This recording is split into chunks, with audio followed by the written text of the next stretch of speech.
श्री राधे कृष्णा। श्री दुर्गा नवरात्र की व्रत की कथा है।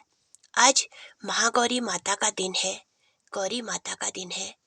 आज मेरी महागौरी माता का दिन है। जय माता दी। कथा इस प्रकार है। बृहस्पति जी बोले, हे ब्रह्मा जी, आप अत्यंत बुद्धिमान, सर्वशास्त्र और चारों वेदों को जानने वालों में श्रेष्ठ हो।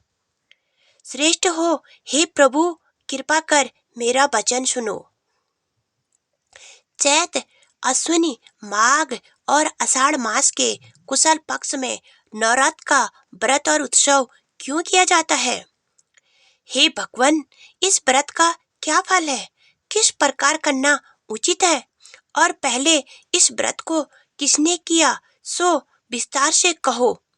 बृहस्पति जी का ऐसा प्रश्न सुनकर ब्रह्मा जी कहने लगे, हे बृहस्पति, प्राणियों का हित करने की इच्छा से तुमने बहुत ही अच्छा प्रश्न किया है। जो मनुष्य मनोरथ करने वाली दुर्गा, महादेवी, सूर्य और नारायण का ध्यान करते हैं, वे मनुष्य धन्य है। यह नवरात्र व्रत संपूर्ण कामनाओं को पूर्ण करने वाला है। इसके करने से पुत्र चाहने वाले को पुत्र, धन चाहने वाले को धन, विद्या चाहने वाले को विद्या और सुख चाहने वाले को सुख मिल सकता है।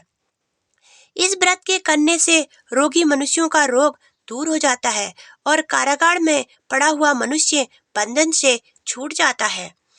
उसकी मनुष्य की तमाम विपत्तियां दूर हो जाती है। उसके घर में संपूर्ण संपत्तियां आकर उपस्थित हो जाती है।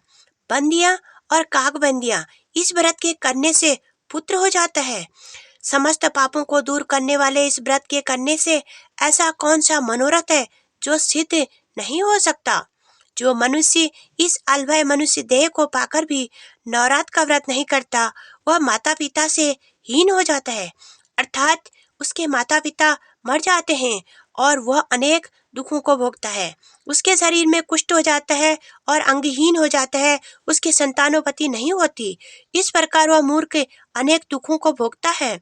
इस व्रत को न करने वाला निर्दयी मनुष्य धन और ध्यान से रहित, भूख और प्यास के मारे पृथ्वी में घूमता है और गूंगा हो जाता है। यदि व्रत करने वाला मनुष्य सारे दिन का उपासना कर सके तो एक समय भोजन करें और उस दिन बांधों सहित नवरात्र व्रत का स्मरण करें। हे बृहस्पति, जिसने पहले इस महाव्रत को किया है, उसका पवित्र इतिहास मैं तुम्हें सुनाता हूँ। तुम सावधान होकर सुनो। इस प्रकार ब्रह्मा जी के वचन सुनकर बृहस्पति जी बोले, हे ब्राह्मण, मनुष्यों के कल्याण करने वाले इस व्रत के इतिहास को मेरे लिए कहा। मैं सावधान होकर सुन रही हूँ। आपकी शरण में आए हुए मुझ पर कृपा करो। ब्रह्मा जी बोले, पीठत नाम के मनोहर नगर में एक नाथ नाम का ब्राह्मण रहता था। वह भगवती दुर्गा का भक्त था। उसके संपूर्ण सद्गुणों से युक्त मानो ब्रह्मा की सबसे पहली रचना हो।